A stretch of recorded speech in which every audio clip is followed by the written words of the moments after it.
Apocalipse, capítulo 2, verso 7, traz um contexto de uma carta que é para todos os pecadores. João está sendo inspirado por Jesus Cristo a escrever 7 cartas a 7 igrejas que estavam na Ásia. A primeira que ele escreve é a carta à igreja de Éfeso, uma cidade naquele contexto sob domínio, sob influência grega. Ele vai escrevendo sobre aquela carta, sobre aquela igreja, sobre aquela cidade, dando características, falando sobre a força, mas falando sobre a perda do primeiro amor. E ele encerra com essa palavra, com essa promessa, com essa mensagem, que está lá no verso 7, dizendo assim: quem tem ouvidos, ouça o que o Espírito Santo diz às igrejas. Ao que vencer, dar-lhe-ei a comer da árvore da vida, que está no meio do paraíso de Deus. Por que essa carta, por que essa mensagem, ela é aplicável a todos os homens? Porque ela remete ao princípio de todas as coisas. Porque ela traz de volta o início da nossa história. Como tudo começou e como essa treta chamada pecado se instalou no coração de todos os homens. A palavra fala que no início, Deus criou o homem à sua imagem, conforme a sua semelhança, e colocou ele num lugar chamado Jardim do Éden, e disse: governa, homem, é tudo teu aí. Chama cada bicho e dá o nome que você acha que ele tem. Você vê aquele bicho ali latindo, você chama ele de cachorro. E o homem foi exercitando sua inteligência para fazer aquilo. Viu um que miava, ele chamou de gato. Ele viu um time que não conseguia ser campeão, chamou de Vitória. Ele vai colocando os nomes nas coisas criadas por Deus. Ele vai dando esses nomes. Ele é inteligente para isso, porque ele é a imagem e semelhança de Deus. Ele tem essa capacidade, Deus deu a ele. Deus já formou ele com essa capacidade. Só que um dia ele é iludido pela serpente. E a única coisa que Deus fez, porque Deus não crê em amor que prenda e que seja a única escapatória do homem, Deus vai dizer: eu estou aqui para te amar, e você está aí para ser amado por mim. Mas eu não vou lhe obrigar a isso. Caso algum dia você ache que eu estou chato demais, caso algum dia você não mais queira estar sujeito ao meu amor, sujeito ao meu senhorio, ao meu governo, caso algum dia você decida que você não gosta mais de mim, homem, tem uma escapatória, é só se desvincular. É só você começar a aprender as coisas por outra fonte que não eu. Tem uma árvore aí também, a árvore do conhecimento do bem e do mal. Eu sou a fonte da vida, mas eu te digo, no dia que você comer dela, certamente você vai morrer. Então essa é a sua válvula de escape do meu amor. Satanás ilude o homem come. E aí a gente sempre imagina, por causa daquela árvore, o homem foi expulso do paraíso. Mas não é isso que a Bíblia diz. O homem não foi expulso do paraíso por causa da desobediência. O homem não foi expulso do paraíso por causa da árvore do conhecimento do bem e do mal. O homem foi expulso do paraíso por causa da árvore da vida. E isso está muito claro em Gênesis capítulo 3, verso 22. Quando Deus percebe: olha, eu criei o homem para ser eterno e para ser parecido comigo. Mas a partir do momento que ele comeu do fruto, desobedeceu, ele deixou de ser parecido comigo. Ele quis a sua própria essência, ele quis ser outra coisa que não eu. O que eu não posso agora é deixar ele ser eterno sem parecer comigo. Então Deus privou o homem da árvore da vida, para que não dissesse: olha, sua vida agora está uma porcaria, querido. Eu só não vou deixar ela ser eterna desse jeito. Senão isso é um castigo para você. E a partir daquele momento o homem não mais pôde comer do fruto da árvore da vida, porque isso seria uma condenação eterna. O homem estaria eternamente em pecado. Havia uma incompatibilidade entre o homem e o jardim. E aí eu lhe pergunto, por que aquele lugar tão lindo, com um ser tão lindo, que a Bíblia fala que vinha e passeava no jardim, pela viração do dia ou pela brisa do dia, na hora que o vento vinha, Deus vinha junto, a coisa mais natural do mundo. E Deus conversava com o homem, como quem conversa com qualquer amigo. Você está sentindo vento? Então você está sentindo Deus, porque Deus passeia pelo vento. Era isso que simbolizava a relação deles. Como é que o homem dá uma furada dessa? Como é que o homem se desvincula de uma fonte de amor tão sólida, tão real, tão verdadeira e tão sustentável? Por que ele faz isso?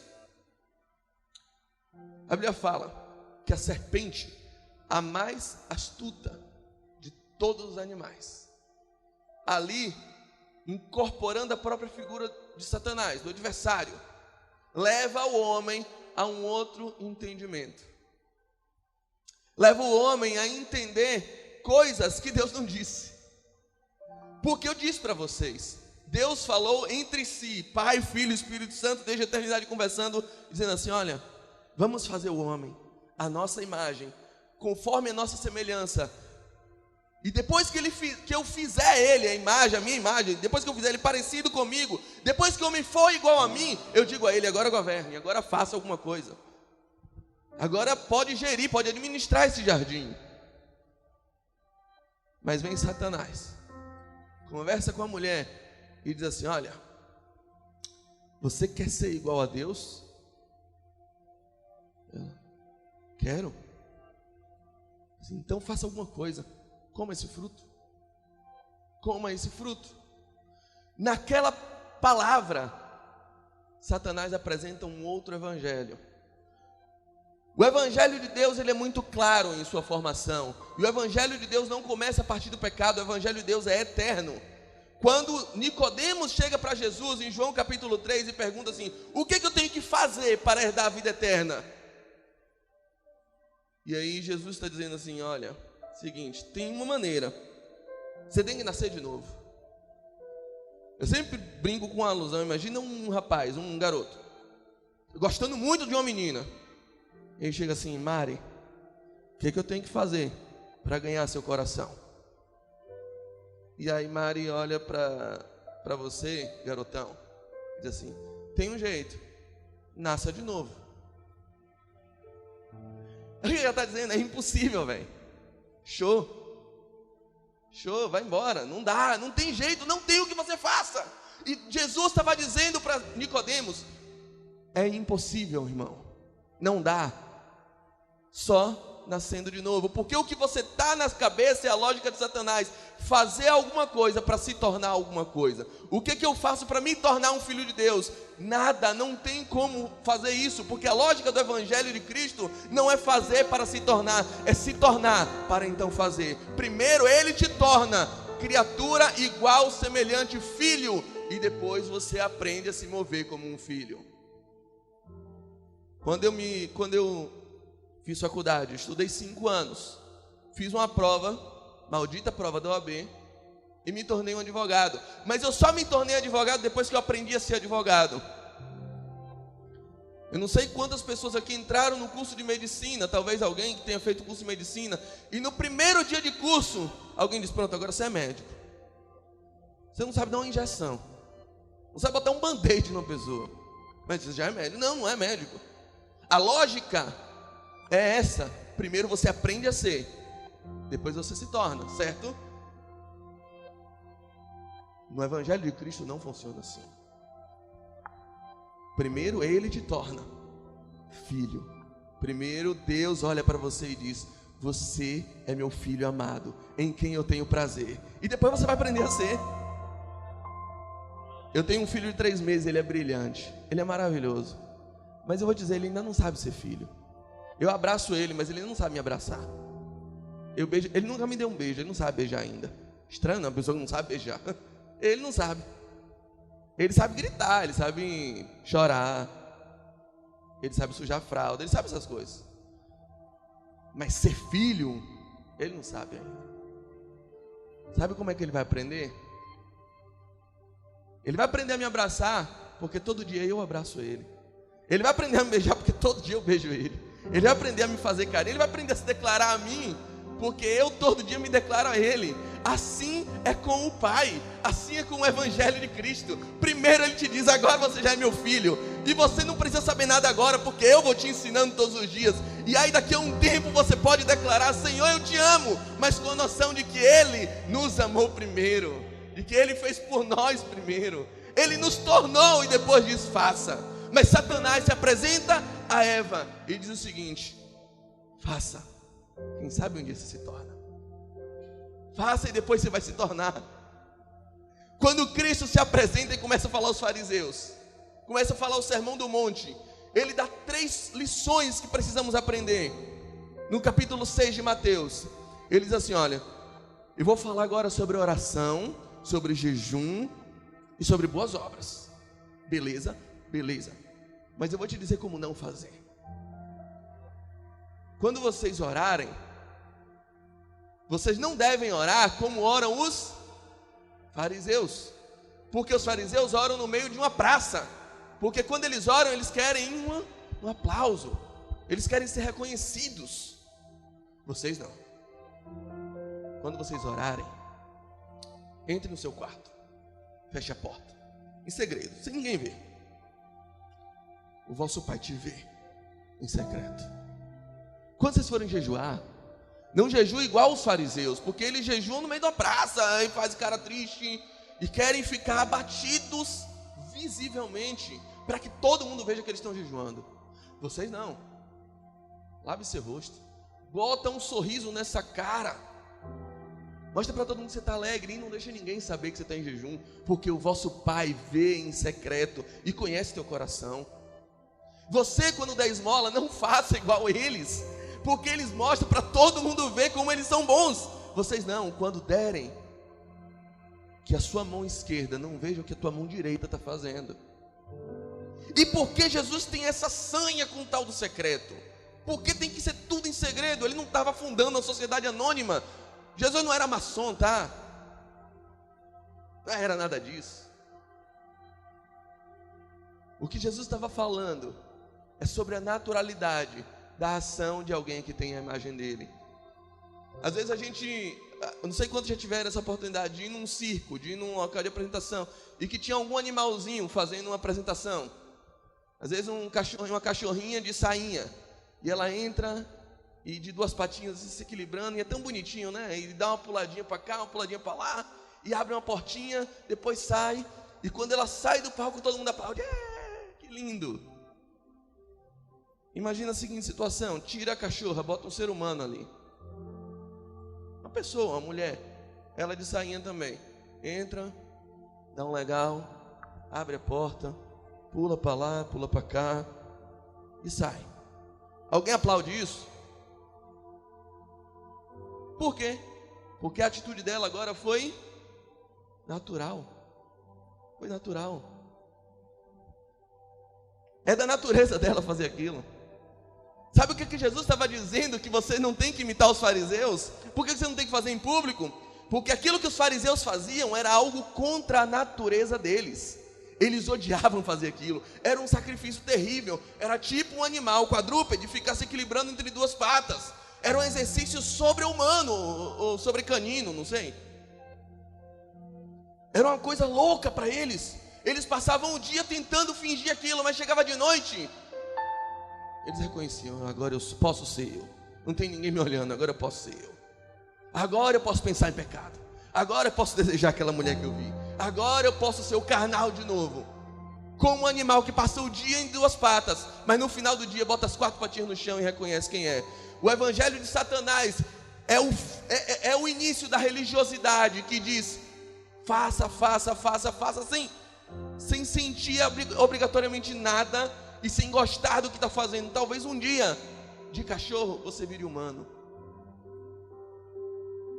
É isso que Satanás estava tentando fazer, jogando Deus para o final da história e dizendo: de tanto você fazer, Eva, de tanto você fazer, Adão, um dia você vira igual a Deus.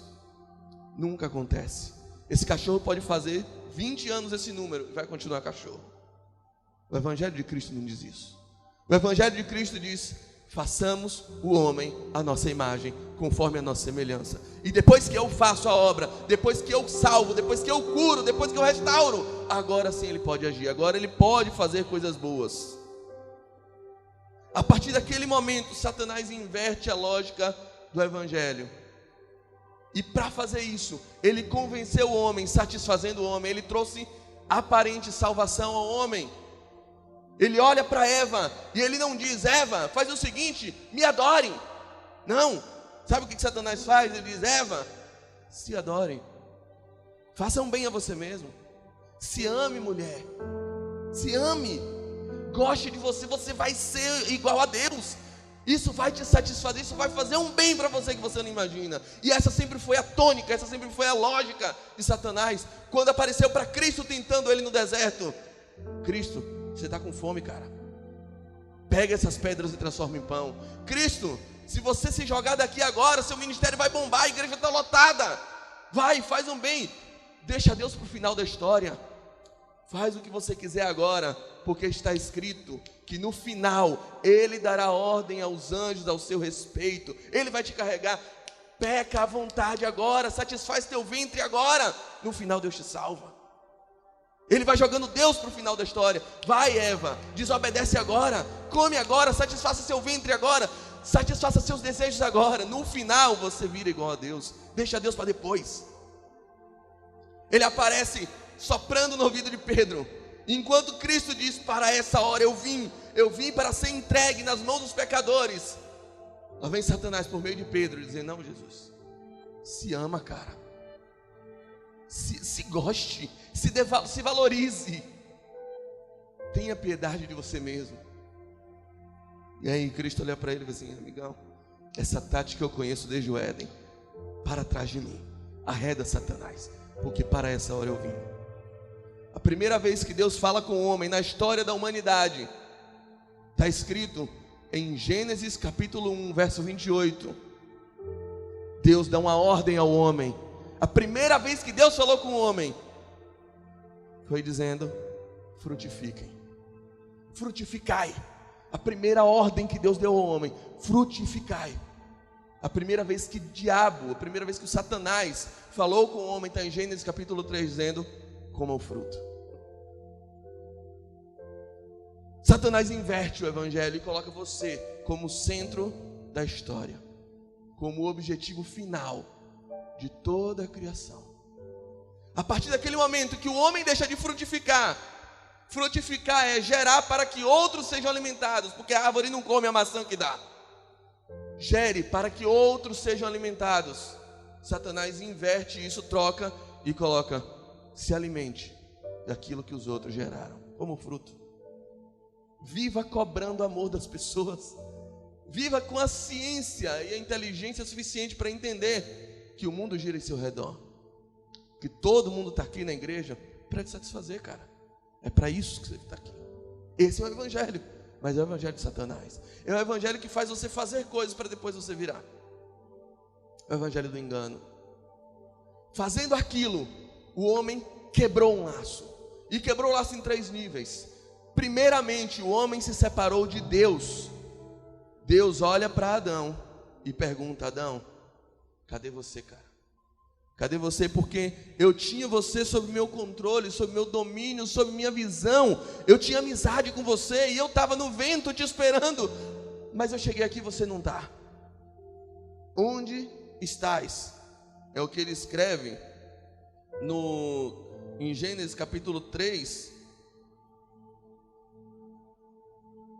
verso 9. Gênesis 3, 9. Ele vai dizer: Adão, onde é que você está? E Adão vai dizer para ele assim: eu me escondi, porque eu estava nu. O que Deus estava querendo saber é: eu não quero saber o que você fez agora. Eu quero saber, cadê você que não está na minha presença? Por que você não está aqui? Ele vai dizer: porque eu estava nu. Por que você não está no mesmo lugar de sempre? Por que você não está mais me adorando? Por que você não está mais conversando comigo? Por que você não me ama mais? O laço de Deus com o homem estava quebrado. O pecado, em primeiro lugar, nos separa de Deus. O pecado nos separa de Deus. Mas não é só isso. O pecado não nos separou somente de Deus, porque a Bíblia fala que em Gênesis capítulo 5, verso 2, a Bíblia fala que Deus criou homem e mulher e chamou o nome deles Adão. ou seja, no início da criação, homem e mulher tinham o mesmo nome, ambos se chamavam Adão, Adão macho, Adão fêmea. Mas na hora que pecaram, ambos pecaram, só depois do pecado, homem e mulher já conviviam há muito tempo, veio o juízo. E aí a Bíblia fala que em Gênesis 3, verso 20, Adão olha para a mulher e diz: agora que a gente pecou, eu não me identifico mais com você. E deu à mulher um nome, Eva. Eles já não tinham a mesma identidade. Em primeiro lugar, o pecado nos separa de Deus. Em segundo lugar, o pecado nos separa dos homens. Agora eu não vejo mais alguém quem eu vou gerar frutos para te alimentar. Eu vejo um concorrente. Eu vejo alguém que está disputando o mesmo espaço que eu. Eu vejo alguém diferente que está aqui brigando comigo. Eu vejo um culpado pela minha queda. A mulher que tu me deste, agora ela não é mais ajudadora, agora ela é culpada pela minha queda. E em terceiro nível, a Bíblia fala que a criação que era gerida pelo homem e que alimentava o homem, agora se revolta contra ele. E no verso 18, a Bíblia fala que a criação começou a produzir cardos e abrolhos, espinhos, começou a produzir erva daninha, começou a se revoltar contra o homem e dizer: você agora não me governa mais. 3 elos quebrados, Deus e o homem, o homem e a criação, agora estão contaminados. É um relacionamento completamente contaminado pelo poder do pecado. E é interessante a gente entender isso, que o pecado não é aquilo que você faz. Por quê? Porque quando Deus encara o homem, dá aquela enquadrada no homem, dá aquela enquadrada em Adão, a primeira pergunta de Deus é: Adão, onde é que você está? Cadê você que não está aqui? E Adão diz: eu me escondi. Por quê? Porque eu estava nu. O que Deus estava querendo saber é: por que você não está aqui? Por que você não está mais na minha presença? Por que a gente não é mais amigo? Então a primeira coisa que Deus quis saber é: por quê? Por quê? E aí ele diz: eu estava nu. E aí Deus pergunta em seguida, no verso 11: quem te mostrou que você estava nu? Você está conversando com quem que não comigo? A sua vida gira em torno de quem que não de mim? A segunda pergunta que ele faz é: por quem? A primeira é por quê? A primeira coisa que ele quer saber é por quê. A segunda coisa que ele quer saber é por quem? E aí por último, ele fala assim: você comeu da árvore que eu te ordenei que não comesse? É no verso 11. A terceira coisa que ele pergunta é: o que você fez? O que isso é importante para a gente aqui? O que você faz, o que você deixa de fazer, é a última coisa que Deus quer saber. A primeira coisa que Ele quer saber é: por quê? Por que você veio para o culto hoje, cara? Por que você diz aos outros que você é crente? Tem um romance escrito há muito tempo por um romancista chamado Vladimir Nabokov. O nome é Lolita. Romance meio pesado e tal, mas ele carrega inicialmente a história de um homem que se apaixona por um adolescente, por uma menina. Ele sabia que não podia ter ela. E o que é que ele faz? Ele se casa com a mãe dela para ficar perto dela. Só que ele odiava aquela mulher, mas ele era um bom marido. Ele fazia tudo para servi-la. Se comporta direitinho, faz tudo certo, agrada ela, traz presente, é educado, se apresenta bem perante os outros. Mas ele tem um diário escondido. E aí no diário ele escreve assim: hoje mais uma vez aturei aquela porca. De novo sobrevivi mais um dia com aquela mulher ridícula. Até o dia que ela descobre. Sai de casa desesperada e atropelada.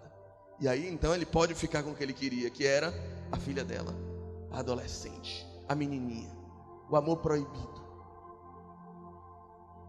Eu falo isso porque muitas pessoas levam um relacionamento com Deus dessa forma.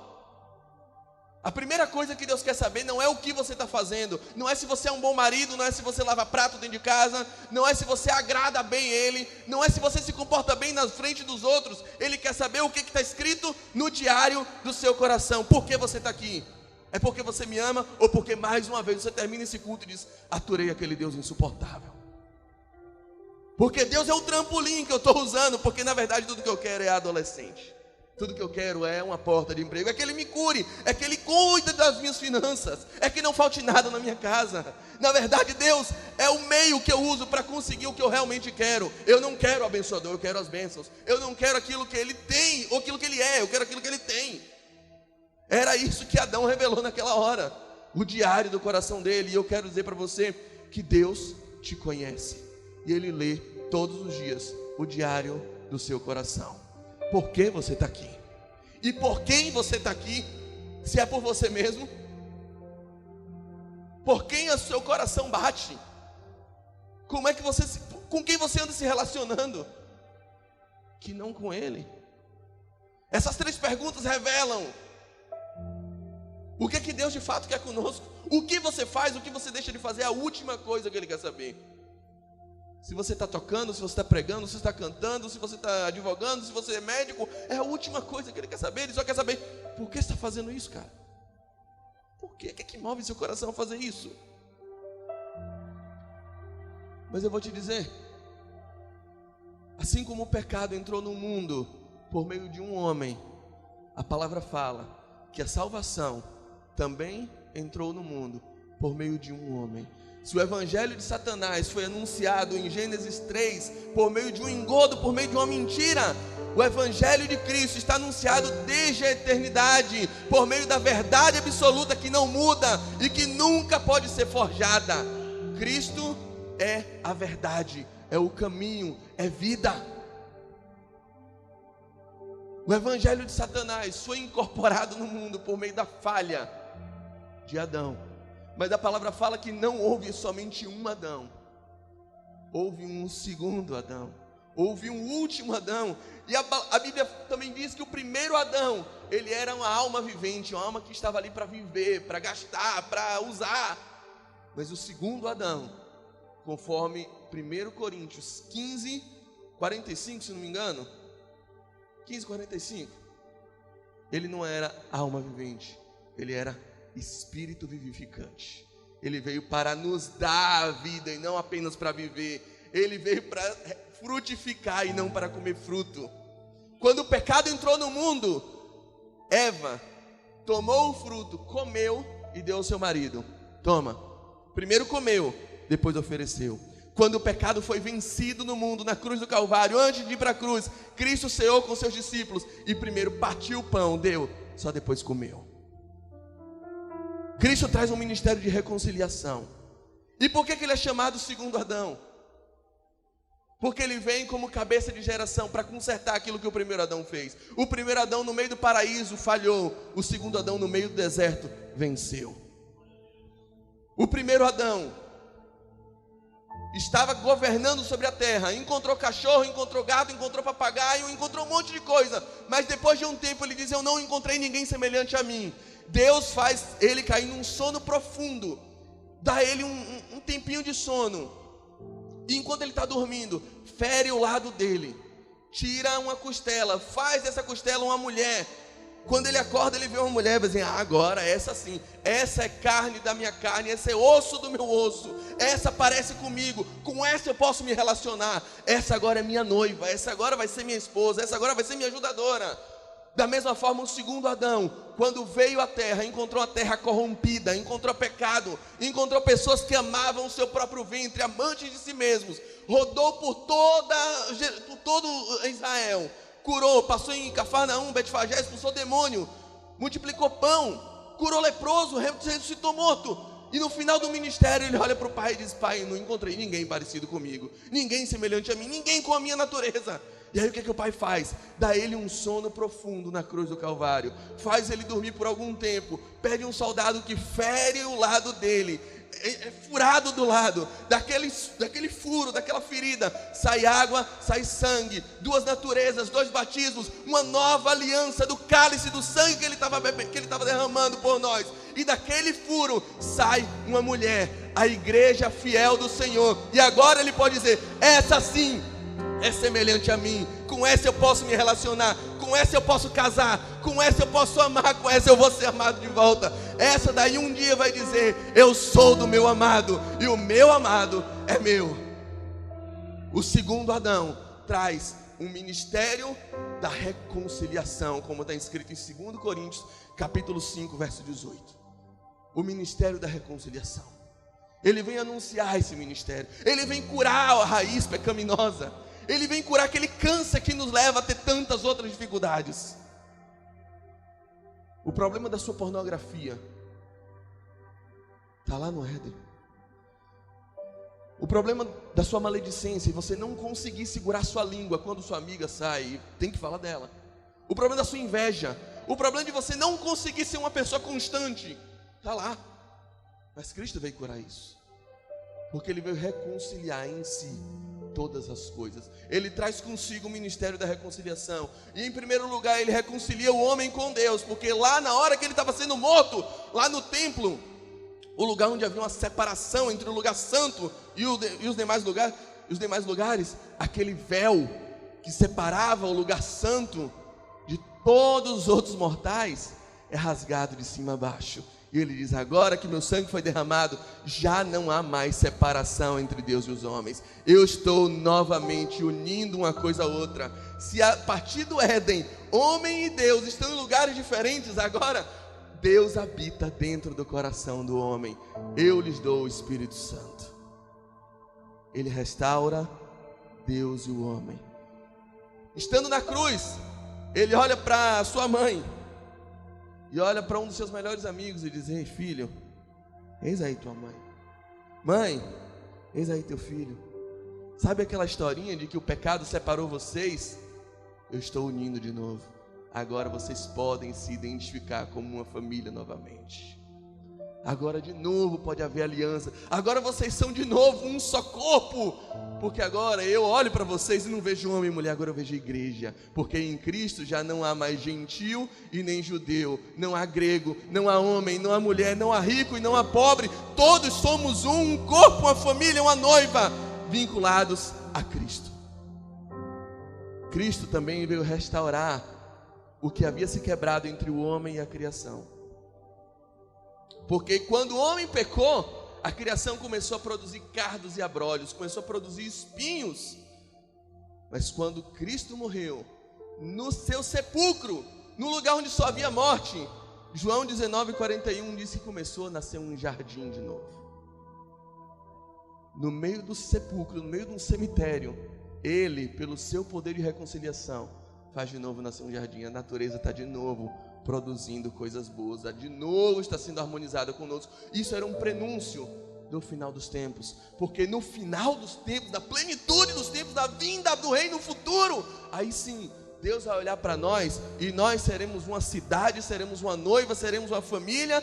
E João tem aquela visão em Apocalipse 21 dizendo: e com eles habitarás, e ele será seu Deus, o mesmo Deus estará com ele, eles serão seu povo.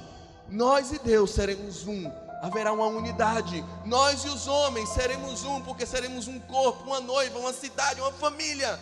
E o homem e a criação estarão de novo unidos. Como Isaías fala no capítulo 11, as crianças vão apacentar as feras e não serão mordidas por elas. O lobo e o leão serão apacentados juntos e um não vai brigar mais com o outro, porque agora todas as coisas estão reconciliadas em Cristo. Cristo é a chave de reconciliação. Cristo é a válvula de escape desse abismo que você se meteu por meio do pecado que habita no seu coração. Cristo nos dá uma nova natureza. Se me perguntarem isso essa semana, e eu fiquei pensando nisso. Jesus mudou sua vida. Perguntou: como é que Jesus mudou sua vida? Eu disse: Jesus mudou minha vida. Jesus mudou minha mente. E eu mudei minha vida. Que é isso que Romanos 12 fala. Não vos conformeis com o presente século, mas transformai-vos. Eu é que me transformo. Como? Pela renovação do vosso entendimento.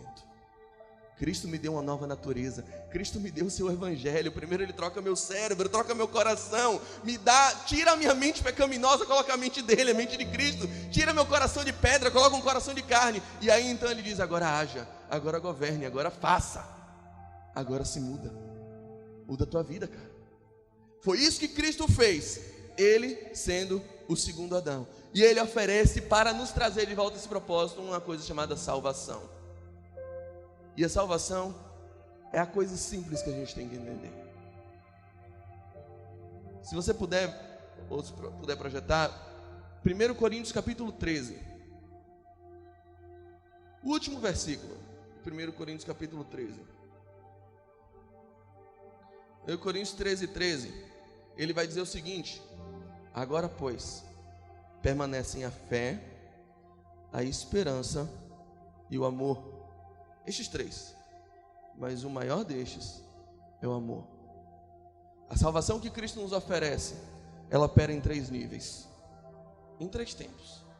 Em primeiro lugar, nós fomos no passado salvos do poder do pecado.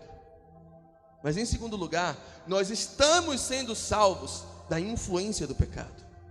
E em terceiro lugar, nós seremos salvos da presença do pecado.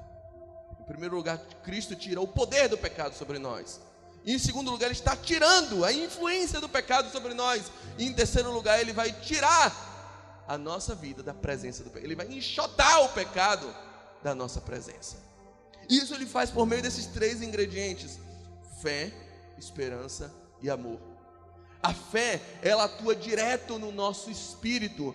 E por meio da fé que entra em nosso espírito, nós fomos salvos no passado. Nós tivemos uma experiência com Ele. E a isso a Bíblia chama de justificação. Em Romanos 3:24, a Bíblia fala que pelo seu sangue nós fomos justificados. Nós fomos considerados justos, apesar de injustos. Ele coloca a capa dele sobre nós e diz: olha, o pecado que estava sobre ele, eu sem pecado vou carregar. A justiça que estava sobre mim, ele sendo injusto, vai carregar. Nós vamos trocar de papéis. Aquilo que a teologia chama de dupla imputação, nós conhecemos como justificação pelo poder do sangue de Jesus. E agora você pode caminhar em liberdade, porque Ele já te salvou, porque pela sua maravilhosa graça, Ele já te acolheu. Quantas vezes você teve que mudar seu cabelo, sua forma de falar, seu jeito, sua roupa, para que alguém te aceitasse, para que alguém gostasse de você? Quantas vezes a sua carência te levou a ser outra pessoa, para ser aceito no meio daquela roda de amigos, para que pessoas dissessem: poxa, como você é legal. E o Evangelho, a justificação diz: você não precisa fazer nada, e Ele já te aceitou, Ele já te amou, Ele já te acolheu. E quando você o ama, é porque Ele te amou primeiro. Isso ocorreu no passado. Cristo nos salvou pela sua maravilhosa graça. O poder da justificação do sangue de Jesus sobre nós nos dá a certeza de que nele fomos salvos. E aí ele fala também da esperança. E esperança, se fé remete ao passado, esperança remete ao futuro. E a esperança, ela não opera no espírito, ela opera no corpo. Porque embora Cristo tenha nos salvado, você ainda fica doente, você ainda sente sono, ainda sente fome, o seu corpo ainda é sujeito a envelhecimento, você ainda fica careca, a balança ainda te insulta quando você sobe nela, você não gosta das coisas que ela anda falando para você. A gente está sujeito a isso. O nosso corpo ainda não foi salvo, o nosso corpo ainda sofre as influências do pecado. É por isso que Ele nos dá a esperança futura. E a isso Ele não chama de justificação, Ele chama de glorificação, como está escrito em 1 Coríntios 15:34, porque importa que aquilo que é mortal se revista de imortalidade no futuro, aquilo que é corruptível se revista um dia de incorruptibilidade. Ele glorificará os nossos corpos, e então receberemos novos corpos, uma nova natureza material. E agora esse aqui já era, amigão, show vida fit, não preciso mais, Ele já glorificou meu corpo, eu vou ser igual a Celcinho. Imagina isso, gente, eu comendo pizza e hambúrguer, ele comendo brócolis, e lá está nós dois aqui parados. Eu tomando milkshake, ele tomando whey, e está nós dois igual lá, porque Cristo nos glorificou. E agora a doença foi vencida. Agora verdadeiramente Ele levou sobre si todas as nossas doenças. Essa é a esperança que nutrimos em nós. Cristo em nós é a esperança da glória. Mas tem uma coisa que opera no presente. Se no passado a fé salvou o nosso espírito, no futuro a esperança salvará o nosso corpo por meio da glorificação. No presente, a gente vive em amor. Fé, esperança e amor. E se a fé opera no espírito, a esperança opera no corpo. Justificação, glorificação. Há uma coisa que opera na alma, que é o amor. E é isso que a Bíblia chama de santificação e regeneração. É todos os dias. É um dia depois do outro. É aquela luta que a gente vai vivendo porque a nossa mente ainda deseja coisas que você sabe que não tem que mais desejar. Porque embora Cristo tenha te salvado, embora você tenha reconhecido que Ele é seu Senhor e Salvador, você às vezes ainda deseja coisas que você não queria desejar. Você não consegue perdoar. Você não consegue pedir desculpa. É difícil, né? A gente vai lutando contra as coisas e a nossa alma vai desejando coisas que você não queria. E aí você ora igual Paulo orou em Romanos capítulo 7. O bem que eu quero eu não faço. O mal que eu não quero eu já fiz. E se eu estou fazendo, já não sou eu que faço. É o pecado que habita em mim. Porque a minha alma não foi completamente regenerada. Não foi completamente santificada. Isso está acontecendo por meio de um processo. Só que sabe como esse processo acontece? De acordo com aquela promessa que está escrito em João capítulo 1, que ele diz: no princípio ele era o verbo estava com Deus, e o verbo era Deus. E aí depois ele vai dizer que o verbo se fez carne e habitou entre nós pecadores. Isso traz uma dinâmica de como Cristo opera em amor na nossa alma. É isso que eu queria que você entendesse hoje. Por que você não consegue ser constante? Lembra a primeira vez que você entrou num carro com o seu instrutor de autoescola? Eu lembro. Foi um terror. Aterrorizante. Porque ele olhou para mim com aquela cara de talibã. Eu nunca tinha dirigido um carro na minha vida. Ele olhou na frente do carro, assim: sabe o que tem que fazer agora? Aí eu: não. Ele: entre. Eu: ainda bem que você falou. Eu ia tentar dirigir do lado de fora aqui. Aí ele disse: entre. Aí ele disse: abre a porta. Eu pular pela janela, você não fala. Mas que bom que você avisou. Aí, agora sente. Aí eu: bom, entendi, sentei. Aí ele disse: coloque o cinto. Aí eu: tá bom, coloquei. Ajuste o retrovisor. Eu: tá bom, ajustei. Vire a chave. Eu virei. Pise na embreagem. Pisei. Passe a marcha. Passei. Acelere brandamente. Eu acelerei.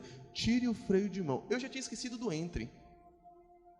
É muita coisa, é muito verbo, é muita orientação. E eu saí daquela aula com a sensação: eu nunca vou conseguir dirigir na minha vida. Nunca. Isso tá louco, não dá para dirigir. Isso é muito difícil, isso é muitos verbos. Eu nunca vou conseguir andar desse jeito que ele está querendo que eu ande. Eu nunca vou conseguir fazer isso que ele quer que eu faça. Não dá para mim. É muita orientação, é muita obediência, é muito jejum, é muita... Não dá, não tenho condição, isso não dá para mim. Só que aí eu fui andando com aquele instrutor que sabia mais do que eu, e ele foi me orientando, e aquilo deixou de ser um fardo, aquilo ia deixando de ser um peso. E hoje, sinceramente, se vacilar, eu dirijo, falo no celular, mando o WhatsApp, vejo o som, olho o meu filho pelo retrovisor, ainda converso com minha esposa do lado e ajudo ela a passar maquiagem, porque aquilo deixou de ser verbo, hoje aquilo é carne, aquilo deixou de ser uma orientação externa, aquilo entrou no meu coração, e eu já faço sem pensar no que eu estou fazendo. A mesma coisa acontece quando Cristo nos coloca dentro do carro e disse: agora eu já te salvei, você vai aprender a andar comigo. No início tudo é assustador, você para e pensa: o que eu tenho que fazer agora? Ele me xingou, sei, perdoe. Você vai raciocinando aqueles verbos que você está começando a aprender, mas você tem que entender que Ele já te deu uma nova natureza. Você já fez 18 anos, você já está autorizado a entrar nesse carro chamado salvação, e pouco a pouco Ele vai andando com você, e a natureza que era dele começa também a ser sua. Quantos já conheceram um baiano que passa 3 meses no Rio de Janeiro e volta falando esquerda? casquinhas. Tem uma lá em casa que fez isso uma vez. Eu não vou dizer quem é, claro, né? Mora comigo. Dorme até na minha cama, mas eu não vou dizer quem é. Ela não gosta. Não vou expor. Nem peça. Ficou lá um tempo, quando eu fui visitar ela. Ei, motorista, dobra a esquerda aí. É você, querida? Mas não vou falar quem é, deixa lá. Expor as pessoas. Porque quanto mais você vai andando com pessoas daquela natureza, é comum que a gente absorva isso, certo? Certo. Depois que Cristo nos salva, Ele não só te salva e larga no mundo, Ele te salva e diz: agora eu te prometo, eis que estarei contigo todos os dias até a consumação dos séculos. Ele diz: eu não te largo mais. Agora, se você cair, eu te levanto. Agora é a minha mão que vai te guiar. Agora você pode dizer: certamente bondade e misericórdia me seguirão todos os dias da minha vida, e habitarei na casa do Senhor por longos dias. Agora a natureza que era dele, pouco a pouco, vai passando para você. E em amor, Ele vai salvando a sua alma, Ele vai te regenerando, Ele vai te santificando. Todos os dias você vai ficando mais parecido com Ele. E é por isso que eu te digo que você não foi salvo somente para ser filho. Você foi salvo para ser Cristo, para que Cristo e vocês sejam uma pessoa só, para que as pessoas na sua faculdade, quando o professor dizer: ei gente, Deus é um mito, Cristo nunca existiu, Cristo é uma fábula, Cristo é uma mentira, os seus colegas começarem a dizer: isso é mentira sua, professor, porque eu estou vendo Cristo aqui na minha frente, eu estou vendo Cristo aqui do meu lado, esse menino é Cristo aqui na minha sala, porque Cristo é nele, Cristo dentro dele, é esperança da glória. Esse menino foi salvo e parece tanto com Cristo que eu não tenho como não crer que Cristo existe. Cristo está aqui comigo. Não tem como uma pessoa pisar no meu pé sem pisar em mim. Você entende isso? Quem chuta minha canela, chutou Saulo. Cristo nos fez uma promessa, que nós somos membros do seu corpo. Agora, quem toca em você, tocou em Cristo. Quem se relaciona com você, se relaciona com Cristo. Quem pede alguma coisa a você, está pedindo a quem? A Cristo. Porque você e Ele são uma pessoa só. Ele todos os dias está trabalhando em você. E o que isso tem a ver com o texto que a gente leu no início da história? É que é uma promessa. Aquele que vencer, aquele que nele for vencedor, novamente poderá comer o fruto da árvore da vida que está no meio do jardim. Preciso dizer para você, em grego, a palavra árvore é shulon. Shulon é a palavra grega. Só que shulon em grego não quer dizer apenas árvore. Shulon também tem outro significado. Sabe qual é? Cruz. Shulon é árvore, shulon é cruz. Sabe por que um dia poderemos voltar a comer do fruto dessa shulon que está no meio do jardim? Porque um outro dia, o nosso segundo Adão comeu do fruto amargo, bebeu do cálice, do suco espremido, da fruta amarga do pecado, em um outro shulon, num outro jardim chamado Calvário. Aquele shulon foi erguido lá, para que eu e você não tivéssemos que passar por ele, para que nós fôssemos libertos, salvos, redimidos da sentença de morte que estava sobre cada um de nós, para que por meio disso ele provasse do fruto amargo e eu provasse do fruto doce da árvore da vida novamente, para que eu vivesse em vida eterna, mas agora restaurado, redimido por fé, por esperança e por amor, corpo, alma e espírito, novamente santificados, justificados e glorificados em Cristo Jesus. Se coloca de pé. A salvação é um ato de amor. E o amor, a Bíblia fala, esse é o que permanece para sempre. Um dia a fé vai sumir. Eu não vou precisar mais de fé, porque fé é firme fundamento daquilo que não se vê. É prova do que não se vê, é firme fundamento do que se espera. Um dia eu verei Ele face a face. Conhecerei como sou conhecido. Então não precisarei mais de fé. A esperança um dia vai sumir, porque eu esperarei nele e ele virá ao meu encontro. Não haverá mais necessidade de esperar nada. O corpo já vai estar glorificado, mas o amor, esse permanece para sempre. Foi por amor que ele iniciou a boa obra. É por amor que ele está fazendo a sua obra. É por amor que ele vai terminar a sua obra. Porque Deus amou o mundo de tal maneira que entregou o seu Filho unigênito, para que todo aquele que nele crê não pereça, mas tenha a vida eterna. Eu tenho um filho, já disse para vocês, 3 meses. Eu não daria meu filho por nenhum de vocês. Pensou? Vou piorar. Eu não daria meu filho por todos vocês juntos. Se eu tivesse que escolher, morre meu filho ou morre todo mundo aqui, desculpa, façam seus últimos pedidos, porque eu escolho ele. Esse sou eu. Essa é a minha natureza. Esse é meu coração de pai falando. Mas o coração de pai, do nosso Pai Celestial, falou outra coisa. Ele tinha 10 sextilhões de estrelas. Ele tinha 200 bilhões de galáxias, até onde se catalogou até hoje. Ele tinha alguns universos possíveis paralelos. Ele tinha uma quantidade de planetas que ainda não foi possível ser catalogado. Ele tinha muita coisa sobrando. Mas filho, ele só tinha um. Só tinha um.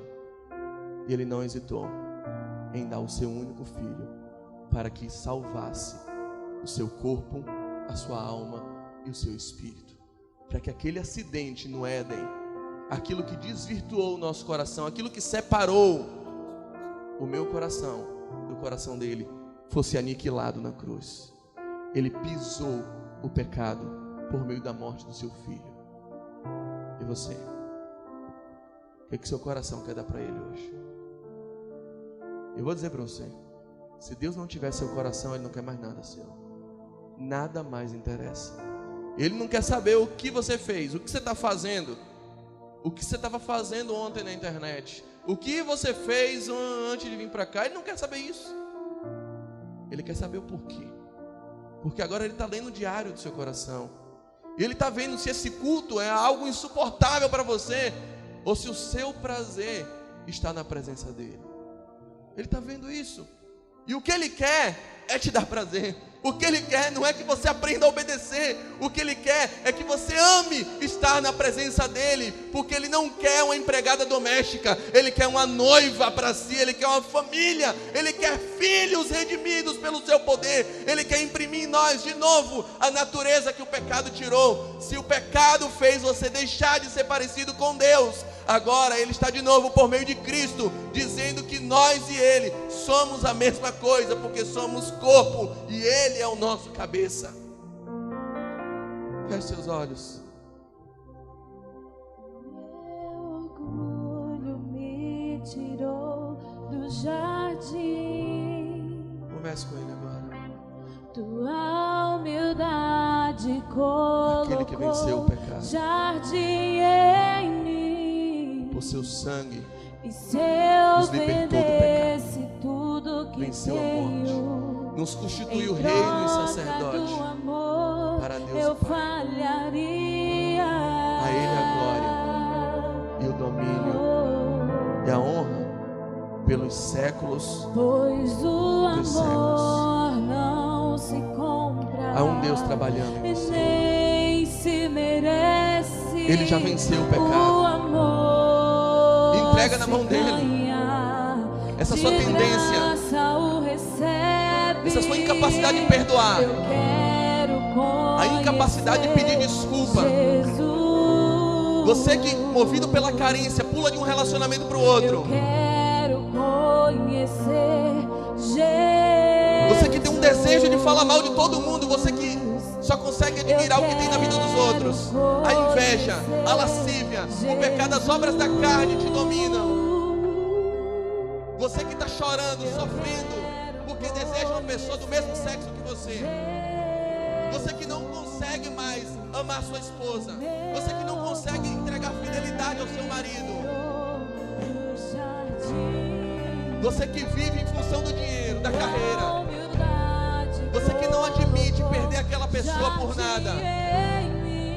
Você que todos os dias sofre enclausurado, porque não pode se assumir para as pessoas e tem um coração deturpado.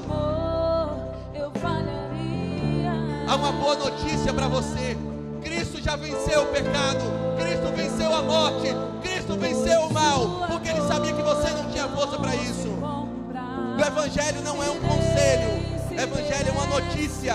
Nós somos criados à imagem e semelhança de Deus. A imagem que foi perdida no pecado foi recuperada na cruz do Calvário. Permanecem a fé, esperança e amor, mas o maior deles é o amor. E nós o amamos porque Ele nos amou primeiro. O nosso amado é o mais amado de todos os amados. Eu quero conhecer Jesus. Eu quero conhecer Jesus. O meu amado é mais belo em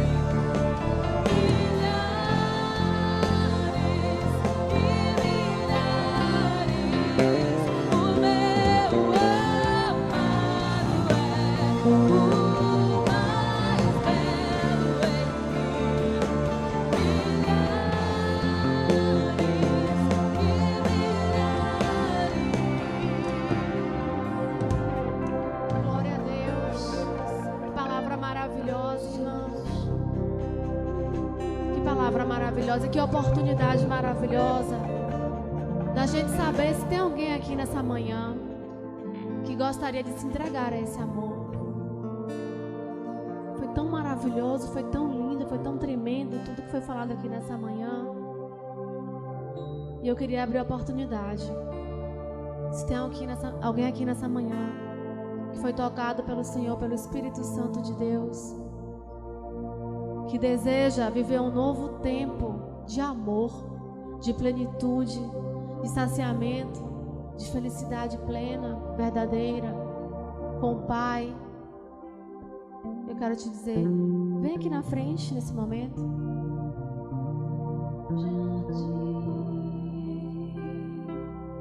Tua humildade colocou jardim em mim.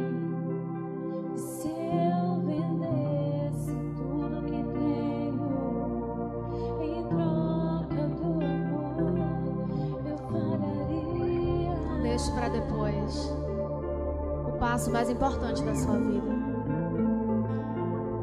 O dia é hoje. O dia que o Senhor te chama é hoje, que o Pai te chama é hoje. Venha sentir o cheiro e o colo do seu Pai. Venha, não adie mais o bebê da fonte das águas da vida. Eu quero conhecer Jesus. Nós queremos conhecê-lo e Ele quer se revelar a nós. Ele quer se revelar a você. Tem alguém aqui nessa manhã? Eu quero conhecer. Amém. Não havendo, todos nós que estamos aqui, nós queremos mais de Deus. Nós queremos, Senhor, dizer ao Senhor essa manhã que nós queremos mais do Teu amor. Oh, Senhor, nós queremos mais. Nós precisamos, Deus. Como precisamos de Ti, Senhor. Como precisamos viver esse amor que foi falado aqui nessa manhã. Essa reconciliação poderosa. Senhor, quem somos nós, Pai? Quem somos nós para o Senhor entregar o Seu Filho, Pai? O Teu único Filho. Ninguém aqui faria isso. Mas que amor é esse, Deus? Que amor é esse que nos constrange? Nós queremos, ó Deus, nos arrepender nessa manhã. Dizer, nos recebe de volta, Pai. Nos recebe nos Teus braços. Nos recebe, ó Deus, na Tua intimidade. Nós queremos Nós queremos nos relacionar com o Senhor, não com as tuas mãos, mas com o Senhor. Nós te queremos, Pai. Fica conosco. Eu profetizo um novo tempo para a sua vida, querido. Um tempo de relacionamento profundo, sincero, ardente com o seu Pai. Não mais religiosidade, não mais só no culto, não mais só na igreja, não mais ouvindo pregação, mas você no secreto, no seu quarto. Você e Deus. Você há de beber da fonte das águas da vida. Você vai ter sua alma, seu espírito, sua alma, seu corpo totalmente preenchido, saciado pela água da vida. Nós precisamos viver isso, Deus. E nós cremos, Deus. Essa é a tua vontade, essa é a nossa vontade. Não tem por que não acontecer. Nós vamos viver o melhor de Deus nas nossas vidas, em nome de Jesus. Amém. Vamos aplaudir ao Senhor por essa manhã maravilhosa, poderosa.